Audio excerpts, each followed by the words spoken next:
Il ghiaccio è stata parte della mia vita. Tutta la mia persona si è costruita un po' attorno al ghiaccio. A me veniva più, non dico semplice scalare su ghiaccio rispetto che scalare su roccia, ma mi veniva meglio. Mi colloco nel momento in cui c'è stata un'evoluzione esponenziale dell'attrezzo, che da piccozza dritta, leggermente ergonomica, con il naso sotto la mano, è diventato l'attrezzo ergonomico a cui poi siamo arrivati oggi, facendo diverse prove durante le gare, perché così si faceva. La piccozza che aveva una parte che usciva dietro per poter farci lo ianiero sopra. Ha diverse forme, diversi tipi di impugnatura, dall'impugnatura tonda all'impugnatura di legno, quella un po' più simile a quella di oggi, alla piccozza più o meno inclinata. Quindi sì, io mi colloco dopo i pionieri, però nella fase in cui c'è stato il disegno della piccozza che è arrivata alla piccozza attuale. Anche quella della scarpa, se vogliamo, perché le prime gare le ho fatte con gli scarponi di plastica e il rampone sopra. Dopodiché c'era quella lì, si chiamava Ines Pappert, che aveva delle cose avvitate sotto delle scarpette strane, poi sono nate le scarpette con anche il famoso rostro per l'aggancio dei talloni, che è stato tanto criticato. Io sì, non posso non ammetterlo, le vie più dure le ho scalate col rostro. Poi in realtà non faceva tutta questa differenza, perché ci sono delle vie in cui è possibilissimo tallonare anche senza rostro. Sono arrivata alle gare di arrampicata su ghiaccio e al dry tooling così perché me l'hanno proposto alle gare, perché sono arrivata per caso, non c'era ghiaccio in bassa valle, io ero in Austria in quel periodo e ho fatto la prima gara di arrampicata su ghiaccio in Pitztal, che era il master austriaco. Io non avevo mai scalato senza dragon. Posso raccontare l'aneddoto? Sono fatta prestare da un amico delle piccozze con un naso sotto di legno fatto con una modifica artigianale, e poi dicevo, ma io non ho mai scalato senza dragon, come faccio a scalare senza dragon? Ideona, prendo la colla delle pelli di foca e la spalmo sulle piccozze, e così non le perdo, no? Stanno attaccate alle mani, non ci ho mai pensato nessuno. Poi arrivo al momento che penso, però io devo moschettonare la corda, se non posso lasciare le piccozze, come faccio a moschettonare la corda? Ops. Allora ho rapidamente pulito le piccozze e poi ho fatto la finale, sono arrivata al quinta. Sono entrata in quel circo delle gare e per allenarmi non serviva più niente scalare le cascate di ghiaccio, perché sono solo verticali e quindi non fai massa, non alleni i muscoli, è quasi più tecnica per salire, ha più testa. Allora ti alleni sul dry, sugli strapiombi, e quindi il dry tuning è stato un mezzo per allenarmi, per fare le gare di arrampicata su ghiaccio. Poi sono arrivata a fare anche certe difficoltà sul dry e mi sono appassionata su quello, ma nel primo momento è stato un mezzo per allenarsi, per fare le gare che col ghiaccio vero e proprio non hanno niente a che vedere. Io ho iniziato con le gare di arrampicata nel 2001 fino al 2009-2010, insomma. Nelle gare sono arrivata nel 2006 vicecampionessa del mondo, al secondo posto. Comunque sempre seconda, prima non sono mai arrivata, c'era sempre Ines che era più forte di me in quel periodo. E con Ines Papper ci giocavamo anche chi arrivava prima a fare la prima ripetizione di una via, e in quel caso dunque Vertical Limits. Lei è arrivata prima di me e io ho fatto la seconda ripetizione, mentre invece in Canada c'era Musashi, l'M12 oltreoceano, più dura da fare. Sono arrivata una settimana prima di Ines, quindi la prima ripetizione è la mia. In questi 9 anni pensavo a mie cascate di ghiaccio, al ghiaccio quello vero, quello naturale. È stato il motivo per cui ho lasciato le gare.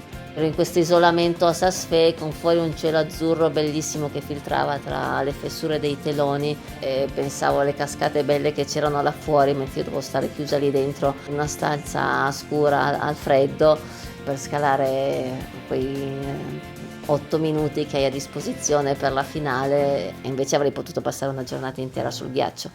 Quello è stato un po' quello che mi ha fatto scattare la voglia di smettere e tornare a scalare sulle cascate di ghiaccio, quello che mi è tanto mancato per gli anni della competizione.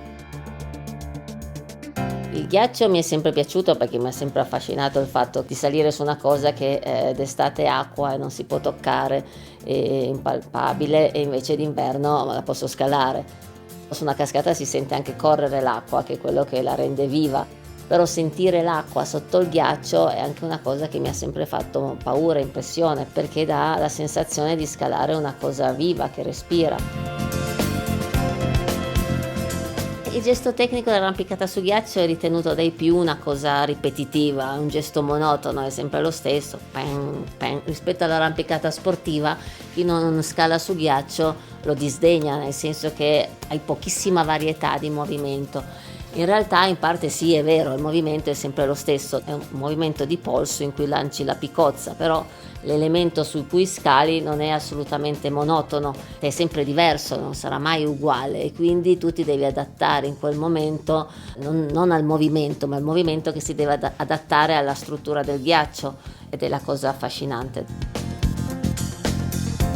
Dopo le gare c'è stato un periodo in cui ho cominciato a viaggiare e cercare di salire delle cascate in diverse parti del mondo, in posti in cui magari non si pensava ci potessero essere, piuttosto che a fare delle ripetizioni di cascate aperte in paesi non conosciuti o poco lontani da noi.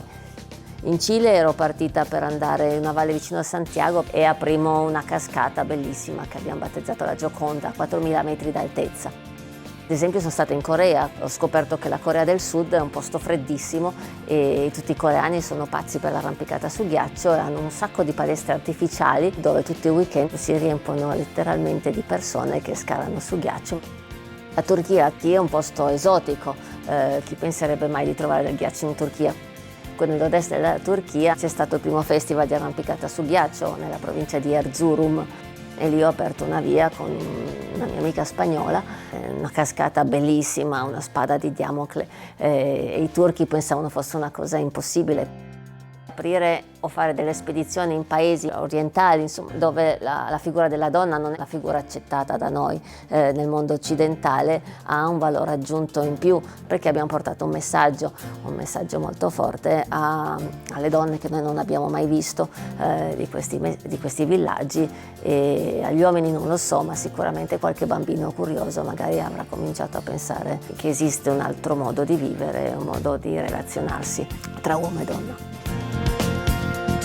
Il ghiaccio è quello che ti crea la natura. Il dry è un gesto atletico, poi è vero che ci sono delle vie di dry che meritano di essere salite, perché sono le vie storiche come Mission Impossible o l'Empire o Jedi Master. Il dry fine a se stesso lo trovo ancora divertente, però è un allenamento. Ci sono anche delle pareti che senza piccozze non si potrebbero salire o non hanno nessun interesse per l'arrampicata libera, perché appunto sono tenute insieme un po' dal freddo, dal gelo, o sono talmente lisce che con le mani non sarebbero scalabili. Ognuno è libero di scegliere quello che più gli piace. Io la trovo un completamento del misto moderno, il total dry se vogliamo. Erano diversi anni che non facevo più niente di particolare. L'anno scorso, combinazione, si è formata la candela di Hard Ice, è andata in condizione X-File e sì, diciamo, mi sono ingaggiata, sì, sono riuscita a salire, è stata una grande soddisfazione che non mi aspettavo, tra l'altro. Con la famiglia sicuramente la percezione del rischio è cambiata, perché non c'è più, vabbè, tanto non mi faccio male, dico, se mi faccio male poi ci sono le bambine a casa. Questo sicuramente ha tirato un po' il freno a mano, anche se ho cercato di negarlo per tanti anni, in realtà così è. Per me è stato facile emergere perché c'erano poche donne che facevano ghiaccio, questo 20-25 anni fa, però purtroppo oggi sono ancora pochine. È uno sport per uomini nell'immaginario comune, uno sport fisico, l'arrampicata su ghiaccio, invece in realtà la tecnica è molto più importante.